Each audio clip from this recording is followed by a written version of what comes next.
When I was growing up in communist Czechoslovakia, my friends and I were enchanted with all things from America, the West, as we called it, ze západu. When I was 8 years old, my friend who had an aunt living in that West came to school wearing real jeans and offering us American gum. She became a celebrity in our tiny town. That candy was magical, extraordinary. The bright yellow package with the red arrow was shiny, smooth, cold on the touch, and so happy looking. Just the wrapper alone was a treasure you would keep neatly flattened and folded forever. Then came the taste, and boy, is this exotic juicy fruit gum, as I read its name, a heaven? The sweet juices lounging in my mouth, filling it heavenly to the brim of my lips. I am not sure if all of that sensational candy also symbolized the wonderful free world out there. Probably not, as it was too complex idea for a small girl. It was simply from the West, and it became a common truth consistently proven that everything is marvelous there. It would not be too long, though, to fully understand that there are two worlds out there, and I ended up on the wrong side of the Iron Curtain. I learned to live my life with confinements and limitations. Words were banned, dissent was silenced, travel to the West merely impossible, a rock concert of a foreign band only a dream, every move in anyone's life a subject of a communist approval.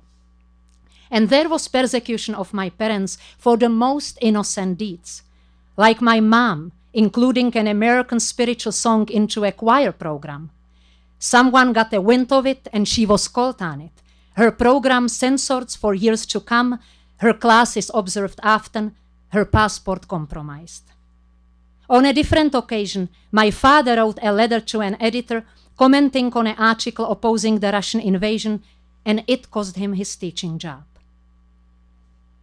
Time has passed, and I grew in a young woman who understood that life quite well.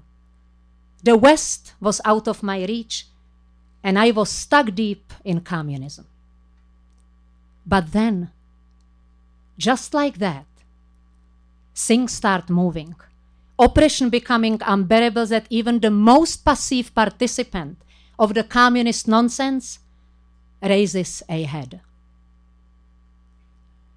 It is late afternoon of November 17, 1989. I go out with hundreds of others to the streets of Prague to celebrate the International Day of Students. We march to the monument of the students who opposed Nazi and became 50 years ago today the first young victims of the war. And then we spontaneously remember the name of Jan Palach, who tragically died when setting fire to himself to protest the Russian invasion. The communists erased his name from our history. The violent riot of military and police is the answer to our peaceful march. We are squeezed into Národní Street by the National Theatre, and the police formation is closing on us from each side. They look ominous, in the white helmets, plastic face shields, and long batons. I am scared and I start crying. Oh my God, I keep hearing from left and right. We are all barehanded, never thinking of a violent protest. Once we want to leave to the side street, it prompts the police to beat, kick, stamp, scream obscenity, and bang. I hear desperate screaming, pleading, cursing, and more pleading. Our parents, the parents of beat-up children, lost their feel and join us in the street. It is for the first time in my life I see the Czech nation raising its head and speaking up its mind. I march with thousands of others through the streets of Prague. My heart is pounding. my head swelling, my thoughts are scattered. I look around. The sun tickles the roofs of the Baroque churches. Some of its rays are sliding down from the top of a tall, tip-pointed towers of the Gothic cathedral. Brown, orange, and yellow leaves rest on a small abandoned park bench crouched below a colossal tree. People trapped in the car start waving at us and honking. We answer with wild clapping. Prague starts resonating with joyous sound. Everybody around me shines with white smiles, and I feel so good, so in the right place with the right people, and the sudden bond between all of us makes me want to cry. By now, we fill up the streets along the Moldau River. The water is calm. Just the geese seem to sit on the surface restlessly. The tram is forced to stop. People are getting off hurriedly to join us. An old lady sitting in the car sticks out her head curiously with a white smile, the tears glittering in the corners of her eyes. Everyone from the crowd who is passing her squeezes her hand. Now it is my turn, and I can't stop the tears. The sun softens its shine. Prague is bathed in warm orange light. All of our eyes are fixed toward the other side of the river, where the Prague Castle rises solemnly and proudly. Since the 9th century, the castle has been housing Czech kings and presidents. Today, it is the seat of our government.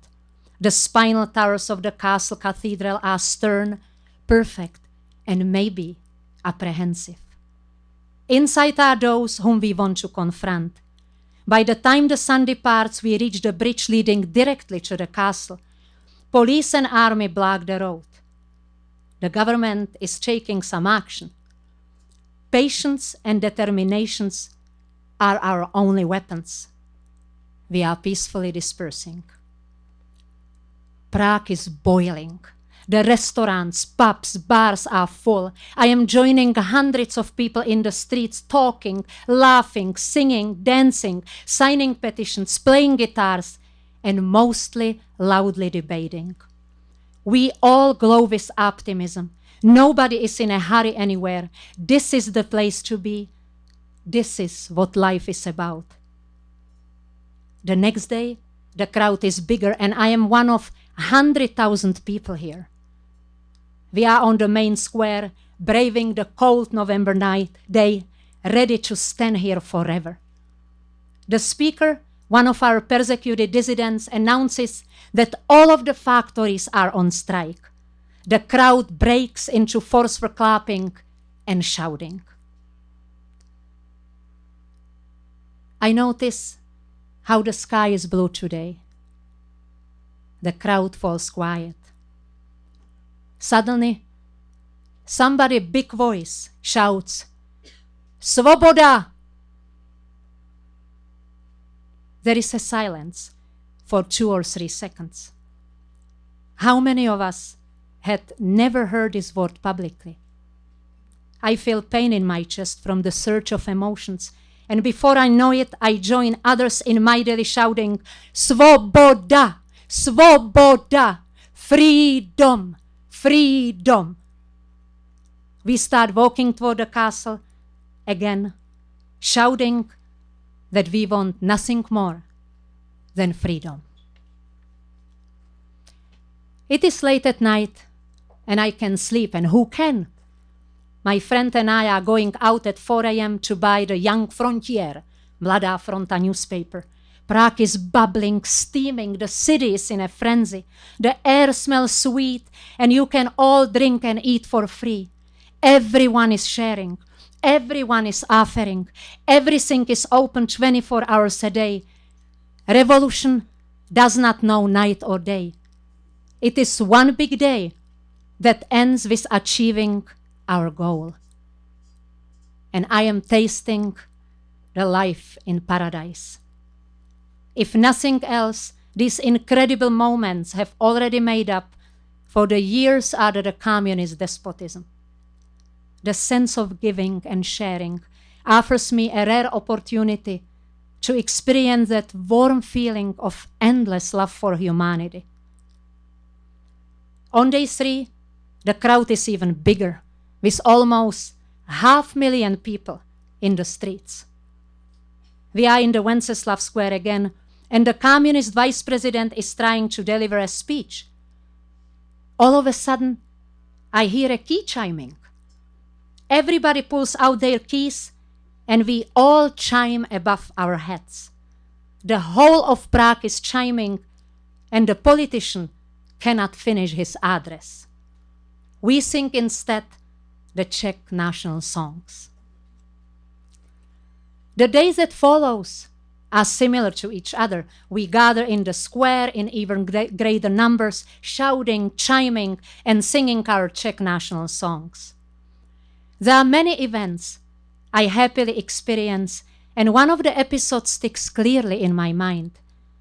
We are walking with my friends in the Wenceslav Square, and we noticed a big crowd in front of a record shop. We come closer and see a small cassette player sitting on a stool playing a Christmas carol. I am so happy to hear, for the first time in my life, the Christmas carol being played publicly. We are staying for the longest time, and together with others, listening, singing, and enjoying a sliver of already gained freedom. Day 10 of the revolution arrives, and 1 million people gathered in the streets of Prague. The most persecuted dissident, philosopher and playwright Václav Havel takes the microphone on the balcony of an old Art Nouveau building. Ladies and gentlemen, the Communist Party of Czechoslovakia forfeited its power. The practices of this political party are no longer lawful, and their activities are considered a violation of our constitution.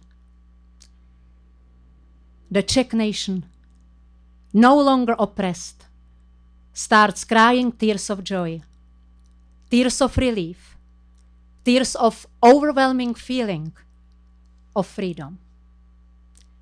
Marta Kubišová, the beloved and 20 years persecuted singer, takes the stand and starts singing our national anthem. That day, 15 million people were singing along with her. 15 million were freely singing. 15 million that have kept quiet for 20 long years since the Russian invasion in 1968. One day, all of a sudden, the non-violent, oppressed nation could not take it any longer. We simply went to the streets together and shouted at the top of our lungs for freedom. My revolution is called the Velvet Revolution. Our revolution didn't know any casualties nor suffering. The philosophy of nonviolence, love and peace was introduced by Gandhi. The children of love cherished it in the 60s in America, and we concluded it 20 years later in the heart of Europe. We achieved our freedom by throwing flowers on the policemen and singing songs about freedom, and I was there. I won my fight for freedom. And how proud a Czech I am, it is hard to convey. It's beyond all of the words of all the languages in the world.